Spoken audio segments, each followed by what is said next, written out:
I'm Master Saturn. Thank you for joining me for another BDSM United podcast in our BDSM Horror Story little mini series that we have going on right now. Last time we talked about how accidents and injuries are, how they happen, who they happen to, and just the fact that risk needs to be mitigated, but is still BDSM and kink are still risky activities, and accidents do happen.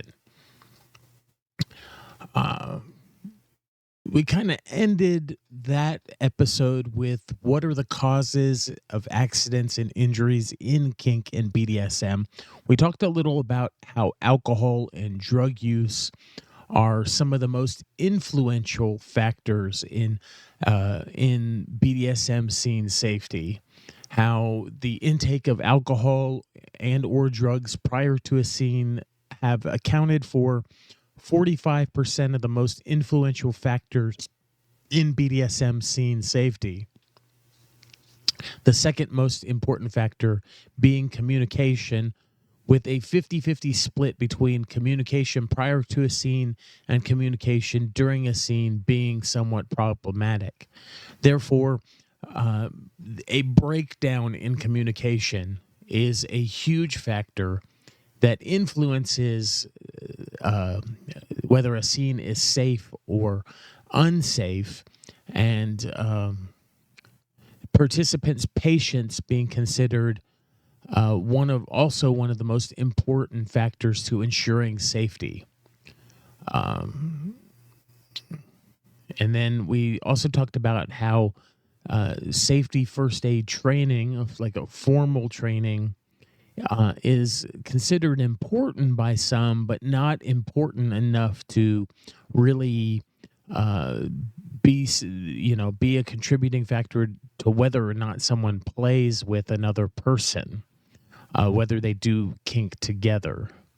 And so it's something that we want to be more important than what actually is important to us.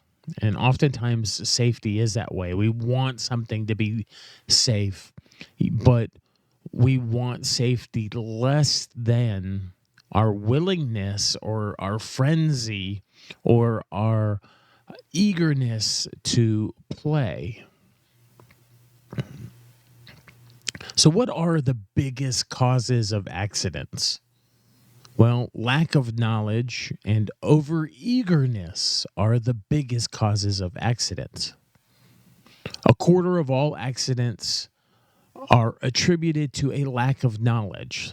That's at least 25%. A whole quarter of all accidents could have potentially been avoided with better research and taking the time to learn before attempting a kink or a BDSM activity. Experience doesn't prevent accidents. A beginner will have accidents because of lack of knowledge. An amateur, someone who has a little bit of knowledge, will often have accidents because of overeagerness. A intermediate person will have accidents because of either overeagerness or a lack of, they're trying something new that they have a lack of knowledge about, and they are overconfident in their abilities even though they have a lack of knowledge. So their overconfidence trumps that lack of knowledge and gets them to do things that they don't have the knowledge to do. Therefore, they're overeager in them. Advanced people will sometimes try something, and even though they have tons of experience in all kinds of things, they may have a lack of knowledge in something that they're trying. And an expert, someone who has lots of knowledge in all of the different things, will often have accidents because of distractions. So experience doesn't prevent accidents, and neither does your time in the lifestyle. And oftentimes we grade ourselves on this wild curve. Like it's 1, 2, skip a whole bunch of months and years, 10, and now we have 10 years in the there was 10 years since our last kinky experience, but we count all of those all of that time in between as being our experience level.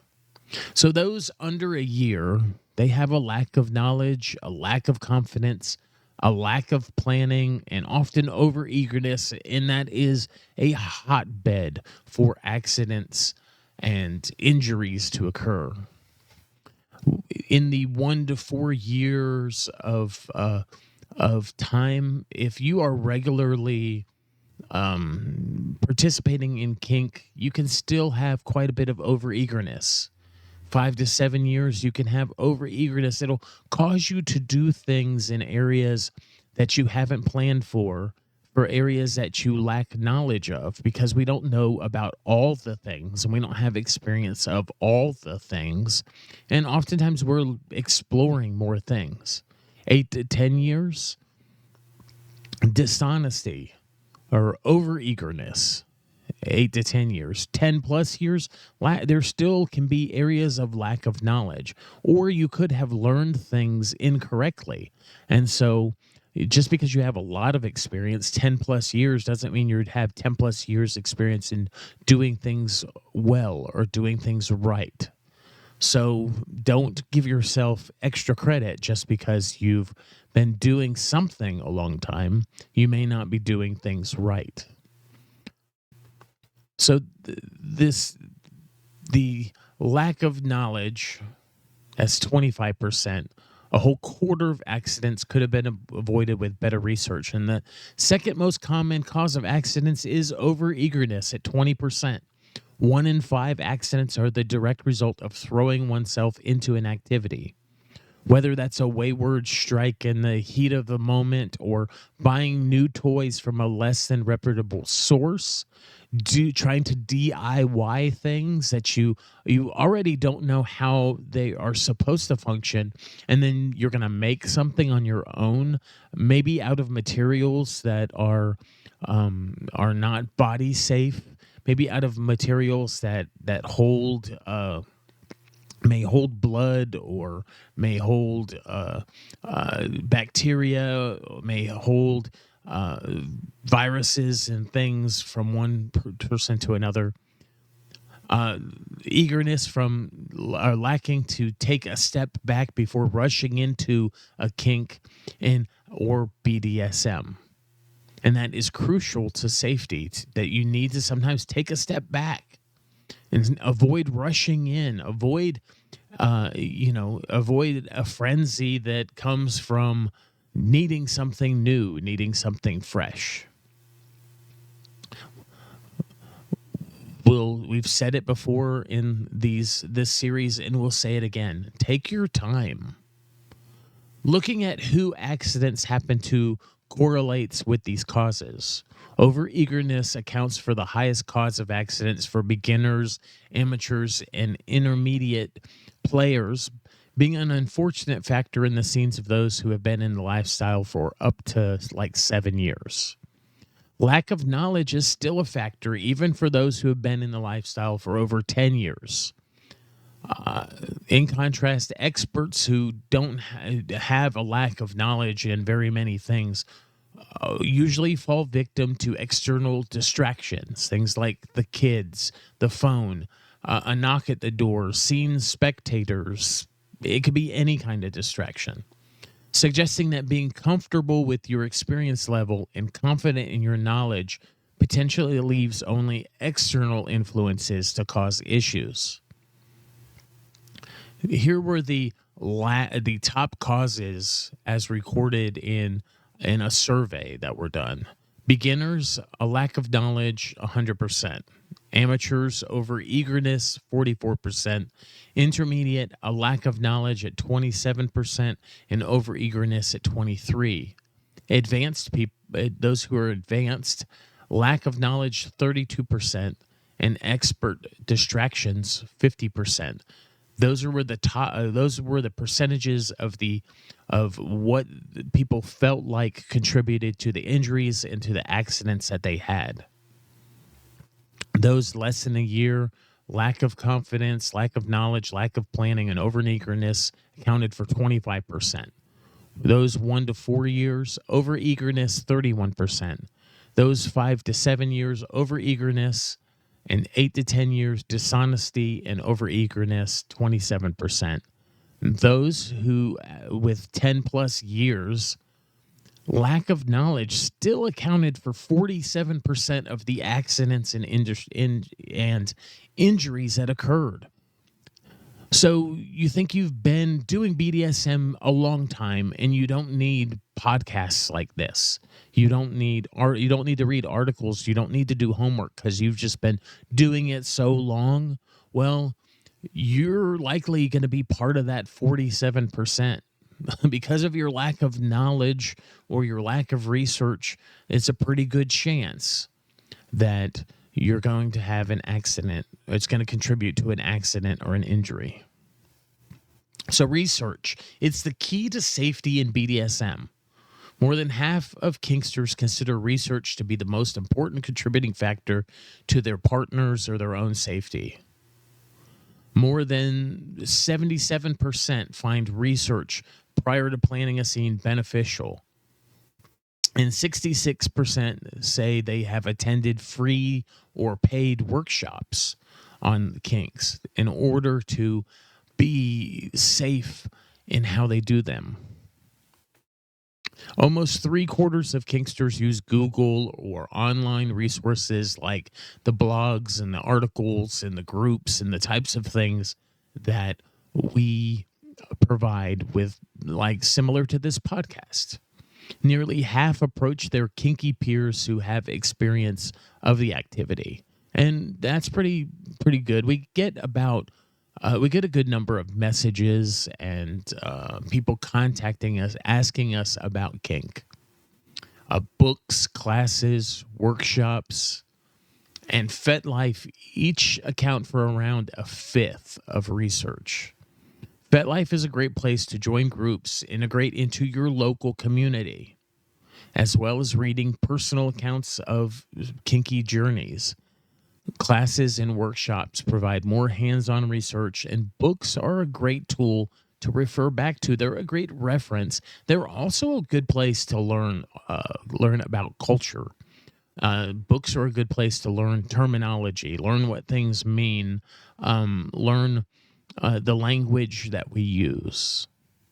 Interestingly, only 8% look to kink educators for the research. Most people are using things like YouTube videos or TikTok or things like that. So only 8% use kink educators and 8% only look at videos like YouTube videos.